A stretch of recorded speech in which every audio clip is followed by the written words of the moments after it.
Всем привет! Рада приветствовать вас на нашем канале. Сегодня предлагаю приготовить торт из нашего детства, который называется «Сказка». Я думаю, многие знают, насколько он вкусный. В этом видео я дам пошаговый рецепт, как приготовить его в домашних условиях. Начнем с приготовления бисквита. Нам понадобится 4 яйца. Аккуратно отделяем белки от желтков. К белкам добавляем щепотку соли и начинаем взбивать миксером на высокой скорости до такой хорошей мыльной пены.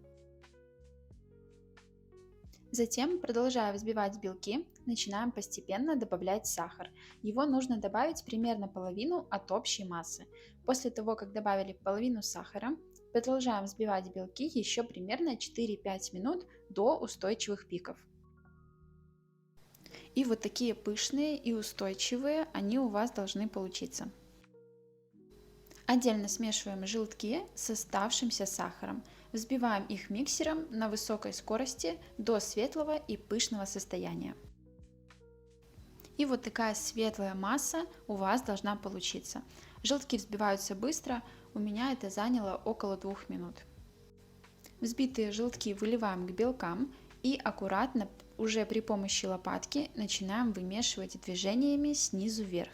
Долго этого делать не нужно. Как только белки с желтками объединились, сразу же останавливаемся. В итоге у вас получается вот такая пышная масса. Тесто почти готово, осталось добавить муку. Ее нужно добавлять постепенно, примерно в 2-3 приема, и каждый раз хорошо перемешивать, чтобы не было комочков. На нашем канале есть еще один рецепт этого торта, и там бисквит я готовлю немного по-другому. Оба варианта правильные и получается одинаково вкусно. Ссылку на видео я оставлю в описании.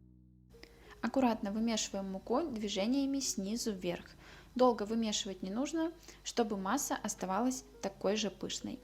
Бисквит готовится без разрыхлителя, без соды, оно поднимается благодаря взбитым белкам. Как только увидели, что тесто стало однородным, сразу же останавливаемся. Такое бисквитное тесто долго ждать не может, поэтому к этому времени духовка у вас уже должна быть хорошо разогрета до 180 градусов. Противень застилаем пергаментом и выкладываем готовое тесто. Равномерно его распределяем по всей поверхности. Стараемся, чтобы уголочки и краешки были одинаковой толщины.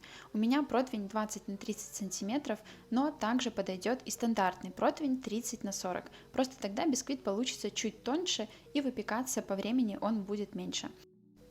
Тесто ни в коем случае не должно быть жидким, оно должно остаться пышным, и тогда готовый бисквит получится тоже пышным и красивым. После того, как распределили тесто, сразу же ставим его выпекаться при температуре 180 градусов 10-12 минут. И вот такой бисквит у вас должен получиться после выпечки. Такого нежного цвета, и при нажатии он должен немного пружинить. А при проверке деревянной зубочисткой она должна оставаться чистой и сухой. Даем ему немного остыть. Перекладываем на чистый лист пергамента и аккуратно снимаем пергамент, на котором он выпекался. Я его скручивать не буду, оставлю в таком виде отлежаться и остыть полностью. За это время приготовлю крем-шарлотт. В сотейник вливаю воду, желтки, сгущенку. Все немного перемешиваю и ставлю на средний огонь. Постоянно помешивая венчиком, варю его до загустения. Здесь очень главное его не переварить, иначе желток свернется и пойдет хлопьями. Поэтому, как только увидели, что крем начал густеть, сразу же снимаем его с огня. Переливаю в другую мисочку и оставляю остывать до комнатной температуры.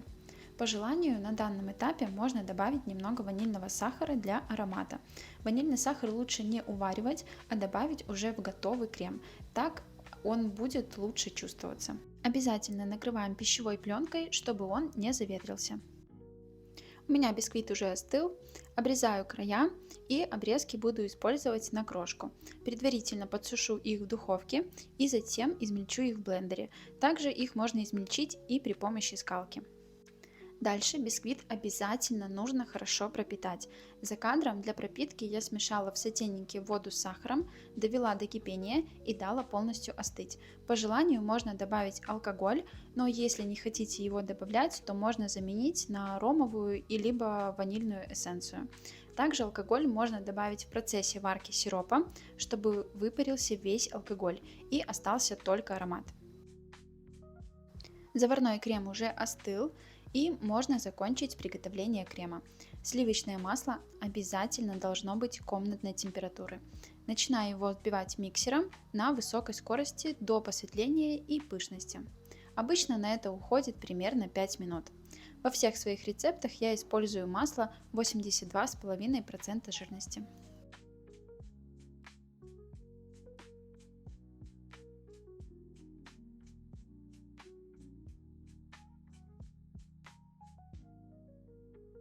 Когда масло станет более воздушным, начинаю постепенно добавлять заварную основу.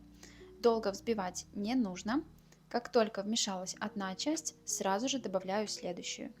Повторюсь, что масло и заварной крем обязательно должны быть одинаковой комнатной температуры, иначе крем может расслоиться и пойти крупинками. Как только масса стала однородной, сразу же останавливаемся. Чтобы ароматизировать крем, я добавляю немного алкоголя и еще раз все хорошо перемешиваю. Напомню, что его добавлять не обязательно и можно заменить на ромовую или ванильную эссенцию. В итоге получается вот такой красивый, пышный и однородный крем. От общей массы крема откладываю 2 столовые ложки для украшения и буду окрашивать их в два цвета. Красный для цветочков и зеленый для листиков. Окрашиваю их обычными гелевыми красителями. Добавляю по одной капле и хорошо перемешиваю. Вот такие два цвета у меня получились в итоге. Оставшийся крем делим на две неравные части. Большую часть крема перекладываю на бисквит и равномерно его распределяю по всей поверхности.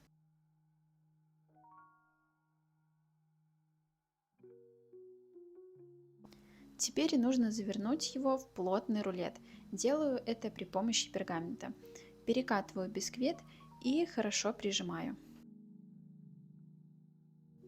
После того, как завернули рулет, накрываем его пергаментом и хорошо прижимаем, чтобы придать форму. Рулет обязательно укладывайте так, чтобы лежал швом вниз. В оставшийся крем добавляем какао, обязательно через сито, чтобы убрать все комочки. При помощи лопатки все перемешиваю до однородности.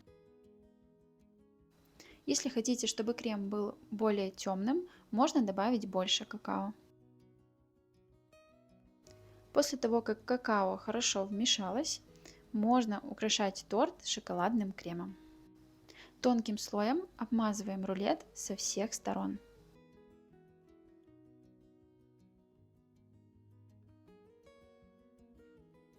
Сверху рисую полосочки при помощи вот такой зубчатой палетки. Это также можно сделать и обычной вилкой. Обрезки я подсушила в духовке и измельчила в блендере. По желанию в крошку можно добавить измельченных орешков. Начинаю обсыпать бока торта. После того, как обсыпали торт, начинаем его украшать. Я буду делать классическое украшение в виде цветочков. Вы можете украсить на свое усмотрение. Для цветочков я возьму зубчатую насадку, а для листиков буду использовать вот такую плоскую. Перекладываю крем в кондитерский мешок и короткими движениями начинаю отсаживать цветочки и затем буду добавлять листики.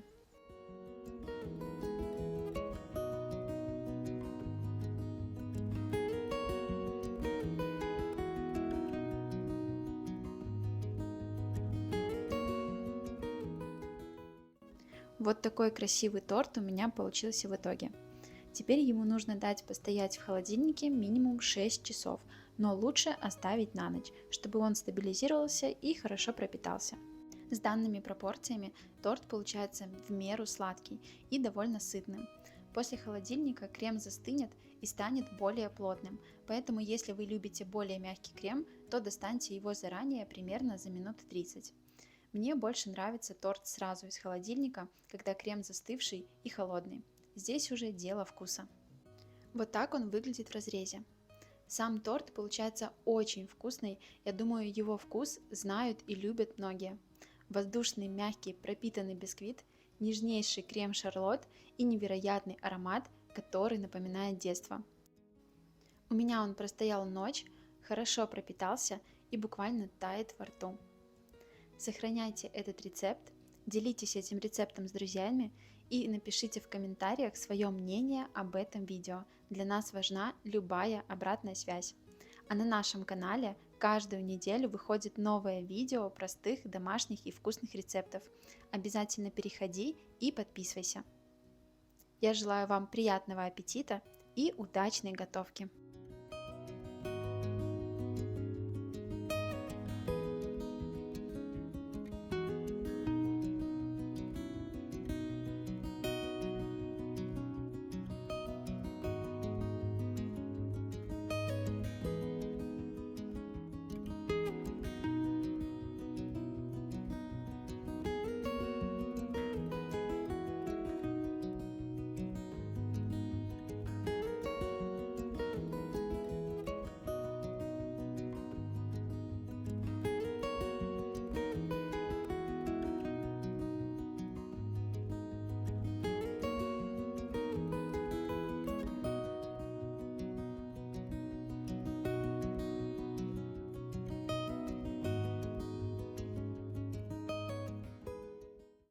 Ну что, торт сказка мы приготовили. Пробуем мы его уже на второй день. За это время он уже отлично пропитался. У него просто невероятный аромат. Очень мягкий бисквит. Хорошо режется. Да. Очень мягкий, пропитанный хорошо бисквит. Вот в таком формате рулета он стандартно представлен. Видите, можете посмотреть разрез тоже.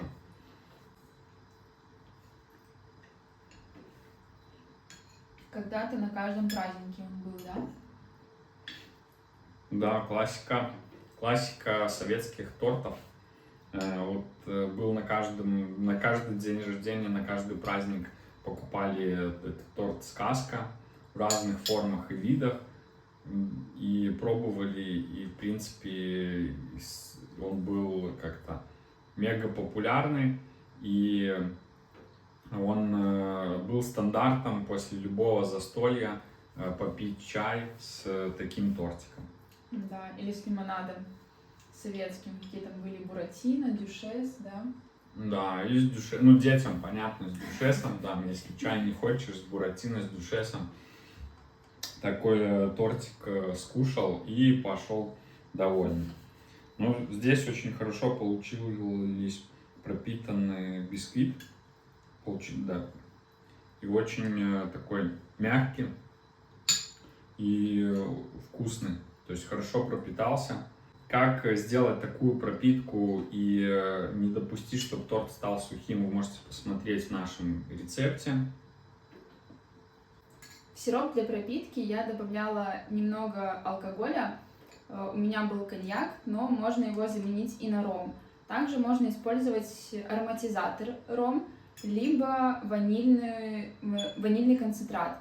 Я советую все-таки не упускать этот момент и все-таки добавить, и за счет этого торт получится более ароматным, и его вкус намного лучше раскроется. Если вы ничего из этого не добавите, то вкус торта получится совершенно другим. Не скажу, что невкусным, но немножечко другим. Поэтому я советую все-таки что-то из этого добавить. Если будут кушать дети, то добавьте ароматизатор, либо ванильный экстракт. Я всегда любил в этом торте в основном орехи и вот этот шоколад, верхний слой вместе с орехами. Начинку не особо любил. Ну, бисквит, понятно, там скушал и все.